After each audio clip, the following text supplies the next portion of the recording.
ঈদ মোবারক। সবাইকে ঈদুল আজহার শুভেচ্ছা। ত্যাগ, আত্মশুদ্ধি আর ভ্রাতৃত্বের বার্তা নিয়ে উদযাপিত হচ্ছে পবিত্র ঈদুল আজহা। দেশের বিভিন্ন স্থানের মতো রাজধানীতেও প্রধান জামাতে অংশ নেন কয়েক হাজার মুসল্লি।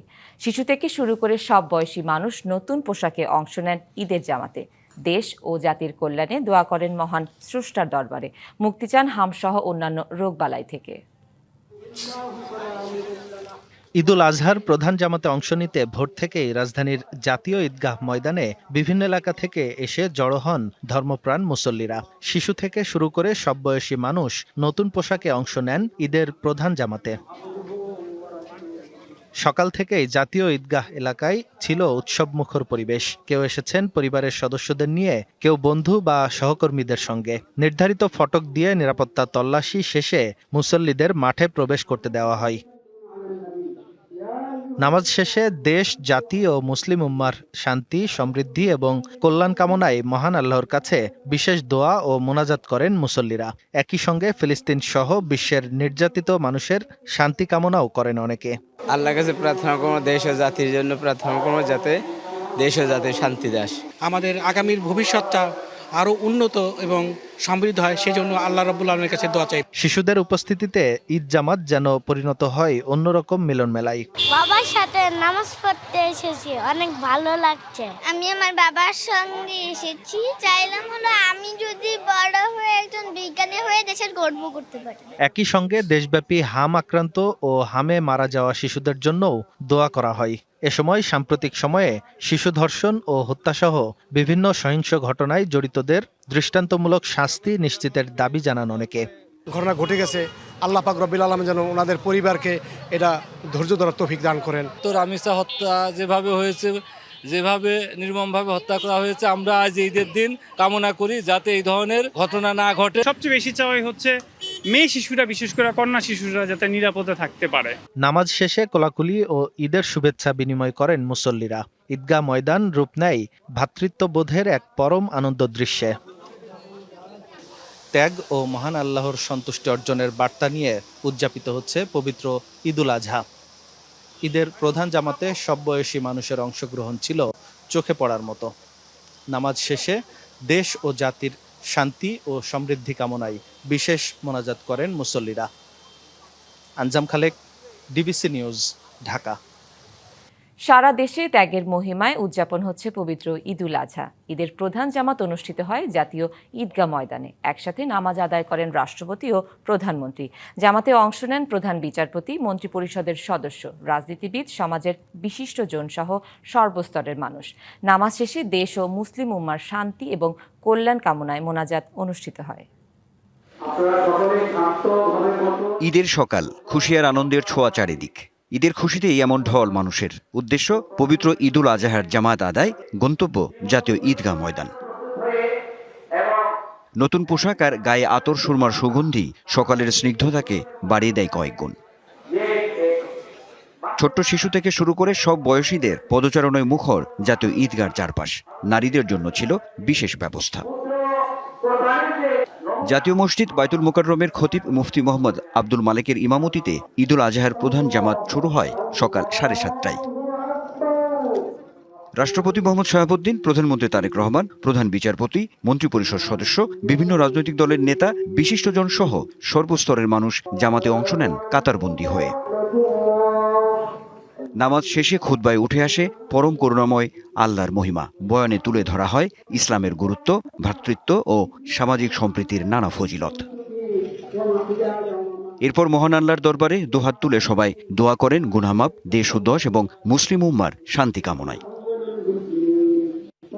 মোনাজাত শেষে কোলাকুলির মাধ্যমে একে অপরকে জড়িয়ে নেয় পরম মমতার ভালোবাসায়। ভ্রাতৃত্বের বন্ধন যেখানে একাকার। মানবিক গুণাবলীর বিকাশ সাধন, চিন্তার স্বচ্ছতা, ত্যাগের মহিমা, হৃদয়ের উদারতা, সবকিছু মিলে কোরবানির ঈদ এক স্মরণীয় অধ্যায়।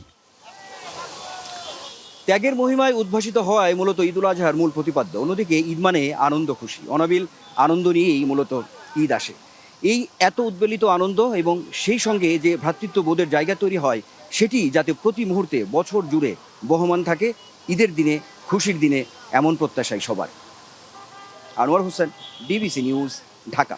সব ভেদাভেদ ভুলে এক কাতারে দাঁড়িয়েছেন ধনী গরিব। চোখের কোণে জমে থাকা সব দুঃখ আর কষ্টকে ভুলে বুক ভরা ভালোবাসা মহান আল্লাহ তাআলার দরবারে সেজদায় লুটিয়ে পড়েছেন মুসল্লিরা।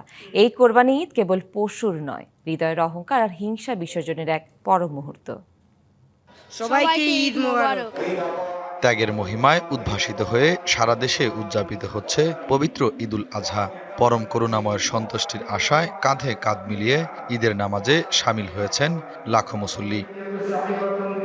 হিংসা বিদ্বেষ ভুলে কেবল ভ্রাতৃত্ব আর ত্যাগের বন্ধনে আবদ্ধ হওয়ার আকুল প্রার্থনা এখন সবার কণ্ঠে। মহামহিম আল্লাহর সন্তুষ্টির আশায় জাতীয় মসজিদে সেজদায় অবনত হন সব বয়সী মানুষ। সারা দেশের মতো রাজধানীতেও ঢল নামে লাখো মুসল্লির। ছোটবেলায় আমার বাবাও আমাকে এরকম নিয়ে আসতো, এখন আমি আমার সন্তানকে নিয়ে আসি। সবাইকে ঈদের শুভেচ্ছা। আমরা আজকের এই চমৎকার পরিবেশে নামাজ পড়ছি। দুই জেনারেশনের এখানে প্রতিনিধিরা আছে। এমনি যে মসজিদে যায় এখানে এসে আমার খুবই ভালো লাগছে জায়গাটা দেখতে। যে স্থান থেকে যারা ভালো পজিশনে আছেন, আপনারা অবশ্যই আপনাদের কাছের গরিব আত্মীয় স্বজন তাদের দিকে সুদৃষ্টি রাখবেন এবং যারা গরিব, যারা অসহায় তাদেরকে সাথে নিয়ে একসাথে উদযাপন করবেন। সকাল 7টায় জাতীয় মসজিদ বাইতুল মোকাররমে অনুষ্ঠিত হয় পবিত্র ঈদুল আজহার প্রথম জামাত। নামাজ শেষে আল্লাহর দরবারে হাত তুলে সবাই চাইলেন এক পরম শান্তি আর ক্ষমা। যারা কোরবানি দেন এবং যারা কোরবানি দিতে পারেন না তাদেরকে অবশ্যই তাদেরকে কোরবানি টুকরো হলেও দিবেন। আসুন ত্যাগ এবং কোরবানির চেতনায় আমরা উজ্জীবিত হই, পরস্পরের জন্য আমরা হয়ে যাই এবং সবাই ঐক্যবদ্ধভাবে আমাদের প্রিয় দেশকে আমরা এগিয়ে নিই। দেশের শান্তি, সমৃদ্ধি ও মুসলিম উম্মার কল্যাণ কামনায় করা হয় বিশেষ দোয়া।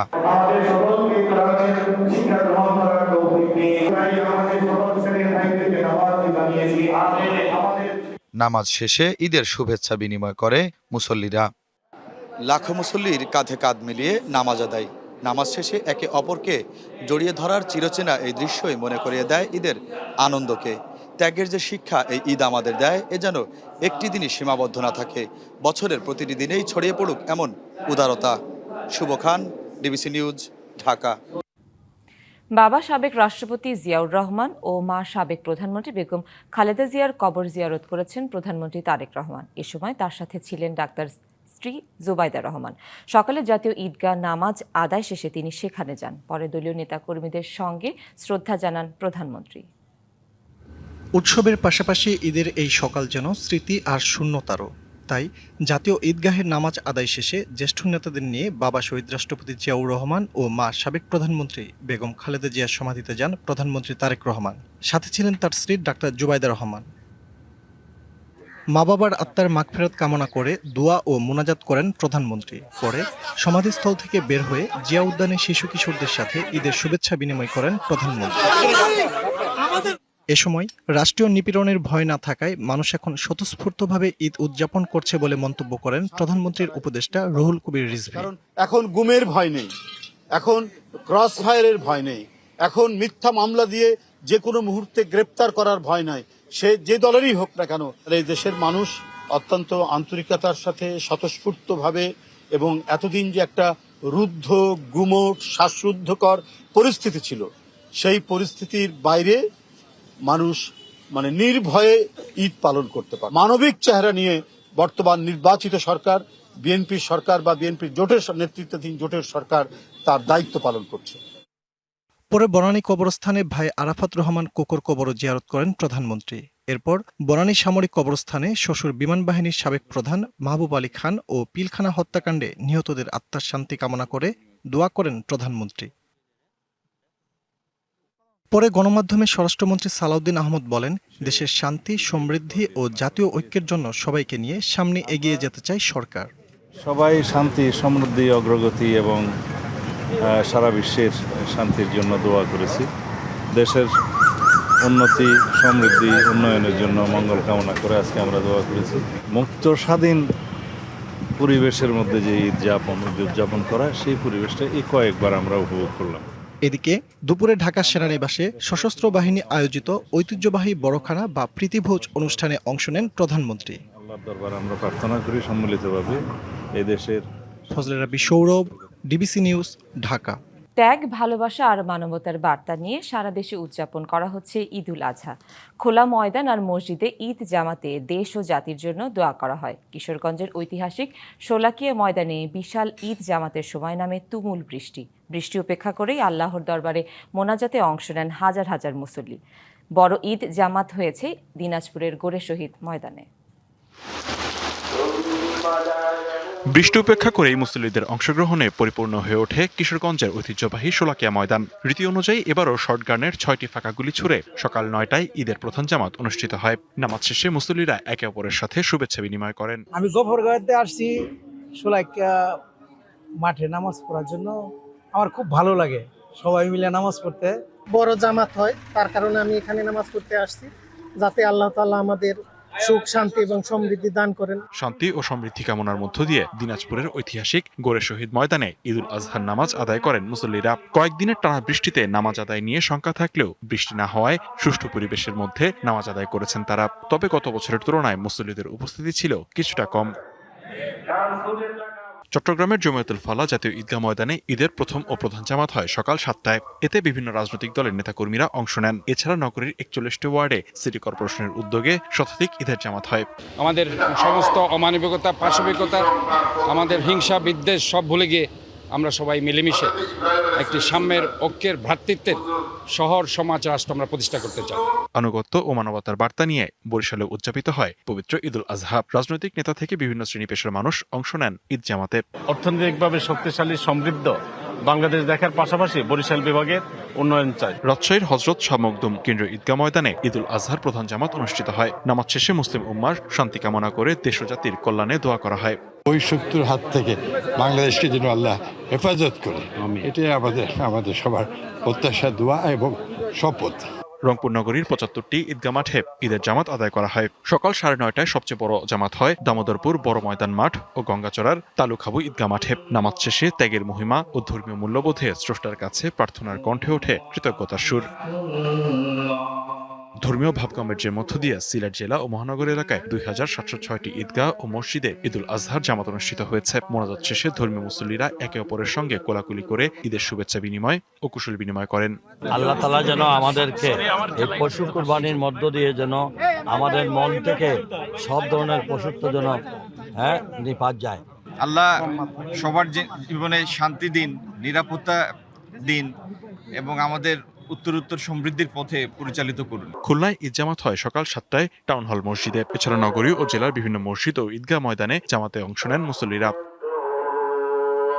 ঠাকুরগাঁও ঈদ জামাতে অংশ নেন বিএনপি মহাসচিব ও স্থানীয় সরকার মন্ত্রী মির্জা ফখরুল ইসলাম আলমগীর। পরে তিনি বিভেদ ভুলে সাম্যের বাংলাদেশ গড়ার প্রত্যয় জানান। আমরা সবাই আমাদের বিভেদ ভুলে গিয়ে ঐক্যবদ্ধ হয়ে আল্লাহ তাআলার নির্দেশে আমরা সবাই এগিয়ে যাই এবং ত্যাগ স্বীকার করার জন্য মানসিক প্রস্তুতি সবাই গ্রহণ। এছাড়া বাগেরহাট, পটুয়াখালী, ফরিদপুর, পিরোজপুর, ভোলা, খাগড়াছড়ি, নোয়াখালী, লক্ষ্মীপুর সহ ত্যাগ, সহমর্মিতা ও ভাগাভাগির আনন্দে উদযাপিত হচ্ছে ঈদুল আজহা।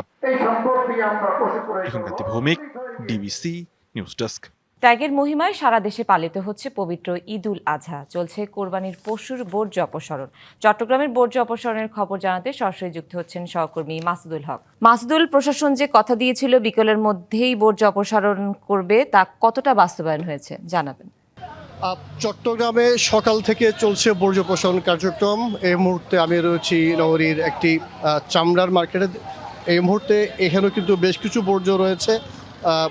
আমি সকাল থেকে দেখেছি নগরীর বিভিন্ন এলাকায় কিন্তু সিটি কর্পোরেশনের প্রায় 3200 কর্মী তারা কিন্তু নগরীর 41টি ওয়ার্ডে তারা এই যে অপারেশন কার্যক্রম সেটি তারা আরম্ভ করেছেন, সেটি তারা চালিয়ে যাচ্ছেন এবং এই কার্যক্রম উদ্বোধন করেন দুপুরের দিকে মেয়র এবং প্রায় 41টি ওয়ার্ডের প্রায় 3200 কর্মী 140টি ট্রাকে করে এই যে বর্জ্য অপসারণ যে কার্যক্রম সেটি তারা চালিয়ে যাচ্ছেন।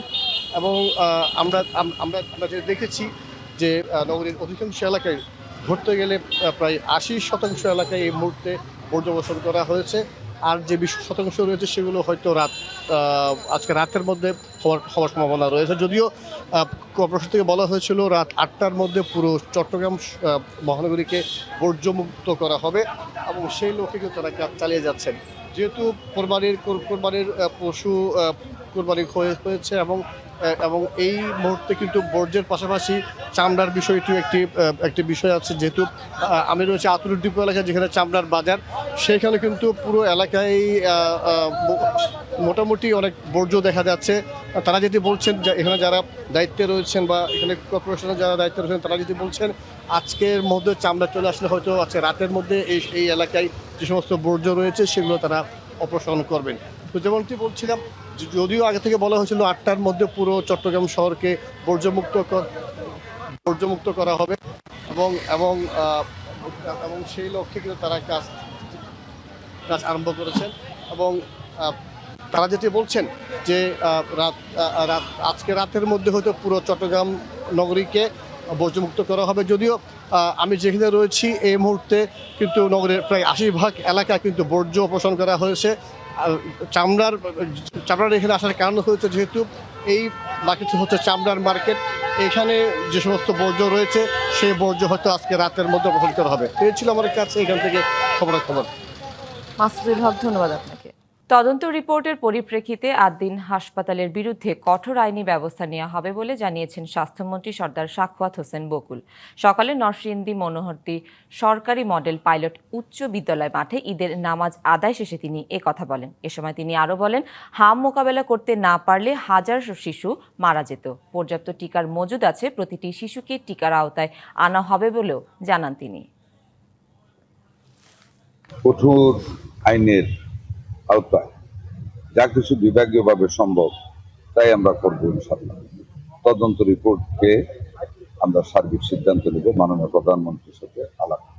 আমরা 2 কোটির উপরে বাচ্চাকে আমরা টিকা দিয়েছি, আমাদের হাতে পর্যাপ্ত টিকা রয়েছে এবং টিকা আমরা ক্যাম্পেইন শেষ করিনি। কোরবানির পশু জবাইয়ের পর রাজধানীর সায়েন্স ল্যাব, পোস্তাসহ বিভিন্ন স্থানে পশুর চামড়া বেচাকেনা শুরু হয়েছে। আকারভেদে প্রতি পিস গরুর কাঁচা চামড়া 400 থেকে 600 টাকা বিক্রি হচ্ছে, তবে কিছু চামড়া বিক্রি হচ্ছে 700 টাকা দরে। খাসি আর বকরির চামড়া 10 টাকা করে বিক্রি হচ্ছে প্রতি পিস। বিক্রেতারা বলছেন সরকার নির্ধারিত দাম পাচ্ছেন না তারা। ক্রেতারা বলছেন মৌসুমি ব্যবসায়ীরা পাড়া মহল্লা থেকে অতিরিক্ত দামে চামড়া কেনে, ফলে কাঙ্ক্ষিত লাভ করতে পারেন না তারা। ট্যানারি মালিকরা জানান এবছর সারা দেশে থেকে 1 লাখ পিস চামড়া সংগ্রহ করবে তারা।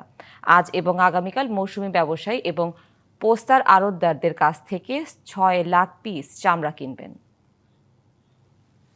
এই যে অভিযোগ হচ্ছে যে একটা চামড়া 10 টাকা না, ছাগলের চামড়া, গরুর চামড়া 500 টাকা দিচ্ছে। যে একটা গরুর দাম হচ্ছে 2.5 লক্ষ টাকার গরু, সেই চামড়ার দাম দিচ্ছে 500 টাকা। এটা কি ন্যায্য দাম হচ্ছে? আমার মনে হয় ন্যায্য দাম না। ছাগলের চামড়া কেউ কিনে না, আমরা একমাত্র কিনে এটারে লবণ মারবো, দেখি রাইখা দিব। এখন তো আমরা বিক্রির জন্য এখন রাইখা দিব লবণ মেরা।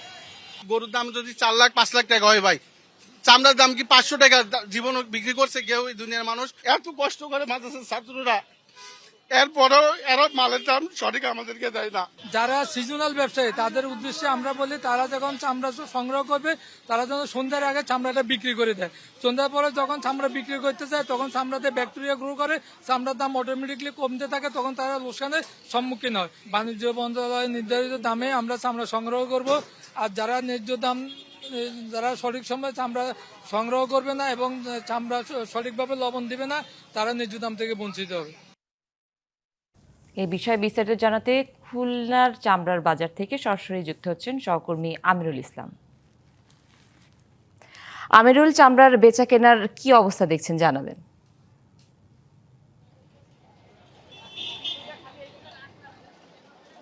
চামড়ার বেচা কেনা, চামড়া ব্যবসায়ী যারা রয়েছেন তারা কিন্তু সারা বছরই অপেক্ষায় থাকেন, বিশেষ করে কুরবানির সিজনটা, এই সিজনে এসে তারা সারা বছর যে লোকসান, সেই লোকসান পুষি লাভ করে থাকে। কিন্তু সরকারের যে নির্ধারিত যে মূল্য রয়েছে সেই মূল্যই কিন্তু খুলনায় চামড়া বিক্রি হচ্ছে না বলা যায়। এখানে দেখেছি যে যেখানটায় চামড়া কেনে বেচা হচ্ছে যে গরুর চামড়াই কোনোটা 200 টাকা, কোনো 300 টাকা এই দরে বিক্রি হচ্ছে, অথচ সরকার নির্ধারিত 65 টাকা ফুটে 600-700 টাকা করে নির্ধারণ করে। কথা বলা যে ব্যবসা রয়েছে, কত করে কিনছেন এবং কম কেন, মূল্য কম দিচ্ছেন কেন? কুমড়ো হচ্ছে মালটা যাচাই ভালো হচ্ছে না, যাচার কারণে আমরা মালটা কম দামে কিনতেছি, বুঝলেন। বড় বড় মাল, মানে বিরাট বড় বড় মাল 2 লাখ 3 লাখ এরকম মাল, বুঝলেন, সেসব মাল আমরা কিনতে কত 200, 300, 400 এরকম, মানে ওই যাচাইতে মার খেয়ে যাচ্ছি, হ্যাঁ, নাহলে ভালো মালের দাম আছে, ভালো মালের দাম 600-700 টাকা আমরা কিনি। হ্যাঁ, ওই মালটা মার খেয়ে যাচ্ছে খালি যাচাইতে। কি ধরনের সমস্যা থাকতেছে? সমস্যা হচ্ছে ওই যে মেডিসিন খাওয়াচ্ছে না, ওই যে খাওয়াচ্ছে এখন যেসব খাদ্য দিচ্ছে গরুর, হ্যাঁ, মানে 1 বছরের মধ্যে গরু 8 মণ 10 মণ করে মাল আছে, 6 মণ 7 মণ এরকম মাল আছে। তাহলে কি খাওয়াচ্ছে? হ্যাঁ, বড় বড় ওই যে কি যারা খাওয়াচ্ছে বড় বড়। ধন্যবাদ আপনাকে। এবং আর একজন ব্যবসায়ী রয়েছে। আসলে যে চামড়া কত দামে কিনছেন, দাম ধস কেন? চামড়ার দাম 10 এই কারণে চামড়াটা মানে আপনার কোয়ালিটি ভালো হচ্ছে না, চামড়ার কোয়ালিটি ভালো হচ্ছে না, এই জন্য দাম কম। চামড়া হচ্ছে ছোট, আর মেন হচ্ছে কেমিক্যালের দাম বেশি। কেমিক্যালের দাম বেশি কারণে চামড়ার দামটা মানে আমরা পাচ্ছি না ঠিক মতন। আর বিদেশে আপনার তো রপ্তানি হচ্ছে না, বিদেশে রপ্তানি হলে চামড়ার দামটা মোটামুটি পাইতাম। এখন সরকারের উচিত এটার দিকে খেয়াল রাখা, কেন জাতীয় সম্পদ, এটার দিকে খেয়াল রাখা উচিত সরকারের। সরকার যে দামে নির্ধারণ করে সেই দামে তো খুলনা বেচা কিনা হচ্ছে, কেন এটা? সরকার যে রেট দিচ্ছে এই রেটে তো আসলে নিচ্ছে না, আসছে গেল কোম্পানি। এখন কোম্পানি না নিলে আমরা কি করব? আমাদের কিছু করার নাই। এর সত্য সরকার রেট বাঁধে দিয়েছে, তো কোম্পানি রেট বাঁধে নাই। কোম্পানি যদি রেট বাঁধতো তাহলে মনে করেন যে কোম্পানির কাছে যে এই চামড়ার দামটা এই মূল্যটা পাতাম। আর এখন তো মনে করেন যে আপনার কোম্পানি যে রেট দেয়নি, এটা সরকার রেট দিয়েছে। সরকার রেটের কোনো নাই, এর কোনো মানে রেটের নয়। কি দামে কিনছেন আপনারা? খুলনায় আমরা চামড়া কিনতেছি হাইয়েস্ট আসছে গেল 500 টাকা। ধন্যবাদ আপনাকে। এবং যেমনটি বলছে, খুলনায় কিন্তু গেল বছরও পশু কুরবানি হয়েছে 1,54,000 এবং খুলনা বিভাগে পশু কুরবানি হয়েছিল 10 লক্ষ, যার কারণে যে পাচার হয়ে না যায় সীমান্ত এলাকায় প্রশাসনের পক্ষ থেকে নজরদারি বৃদ্ধি করেছে এবং খুলনা এবং পার্শ্ববর্তী জেলা থেকে 1 সপ্তাহ চামড়া মজুত রাখার নির্দেশনা দিয়েছে প্রশাসনের পক্ষ থেকে। এটাই ছিল সর্বশেষ অবস্থা। আমিরুল, ধন্যবাদ আপনাকে। সাম্য ও ত্যাগের মহিমায় পশ্চিমবঙ্গে পালিত হচ্ছে পবিত্র ঈদুল আজহা। তবে এবারের ঈদে কলকাতার চিত্র একেবারেই ভিন্ন। পশ্চিমবঙ্গে ক্ষমতার পালাবদলের পর প্রায় 5 দশকের ঐতিহ্য ভেঙে রেড রোডের পরিবর্তে প্রথমবারের মতো ঐতিহাসিক ব্রিগেড প্যারেড গ্রাউন্ডে অনুষ্ঠিত হয়েছে ঈদের প্রধান জামাত। কলকাতার ঐতিহাসিক ব্রিগেড প্যারেড গ্রাউন্ড মূলত রাজনৈতিক সমাবেশের চিরচেনা এই ময়দান বৃহস্পতিবার সাক্ষী হলো এক নতুন ইতিহাসের। এই প্রথমবার রেড রোডের বদলে ঈদের প্রধান জামাত অনুষ্ঠিত হলো এখানে, যেখানে কাঁধে কাঁধ মিলিয়ে নামাজ আদায় করেন হাজার ধর্মপ্রাণ মুসল্লি। আমাদের রেড রোডের পারমিশন ছিল, আর্মি দিয়েছিল, তারপরে পুলিশের পারমিশনের জন্য অ্যাপ্লাই করেছিলাম, তখন তারা সাজেশন দিয়েছে যে এখানে নামাজটা হতে গেলে ভালো, সেই অনুযায়ী এখানে নামাজটা আমরা করছি। নতুন এ আয়োজনে মুসল্লিদের সুবিধার্থে ছিল বিশেষ ব্যবস্থা। তৈরি করা হয় ইমামতি মঞ্চ, মাঠ জুড়ে বসানো হয় শতাধিক লাউডস্পিকার। সেই সঙ্গে প্রথমবারের মতো পার্কিং ও অস্থায়ী শৌচাগারের ব্যবস্থাও ছিল চোখে পড়ার মতো। যা নিয়ম আছে ওটা তো আমাদেরকে ফলো করতেই হবে। ঠিকই আছে, প্রশাসন বলেছে, আমরা এসেছি, যে বাতচিত जो तय किया है उसमें हम लोग खुश। क्या किया जाए, मैनेजमेंट जो करेगा वैसी। এটা বেশি ভালো আছে, লোককে আনে জানতে লোক আসবে। নামাজ শেষে একে অপরের সাথে ঈদের শুভেচ্ছা বিনিময় করেন মুসল্লিরা। এরপরই শুরু হয় পশু কোরবানি। পশ্চিমবঙ্গে এবার কোরবানির উপর সরকারি কড়াকড়ি থাকায় বিতর্ক এড়াতে গরুর বদলে মূলত ছাগল ও দুম্বা কোরবানি দিয়েছেন মুসলিম সম্প্রদায়। শুধু কলকাতা নয়, দিল্লি, মুম্বাই, কাশ্মীর সহ গোটা ভারতে যথাযথ মর্যাদায় পালিত হয়েছে কোরবানির ঈদ। উৎসবমুখর এই দিনে দেশবাসীকে শুভেচ্ছা জানিয়েছেন ভারতের রাষ্ট্রপতি দ্রৌপদী মুর্মু, প্রধানমন্ত্রী নরেন্দ্র মোদী সহ শীর্ষ রাজনৈতিক নেতারা। সংবাদ এই ছিল এখনকার মতো। ডিবিসি নিউজের সংবাদগুলো পড়তে ভিজিট করুন dbcnews.tv আর ভিজিট করুন ডিবিসি নিউজের ফেসবুক পেজ এবং ইউটিউব চ্যানেল। সাথেই থাকুন।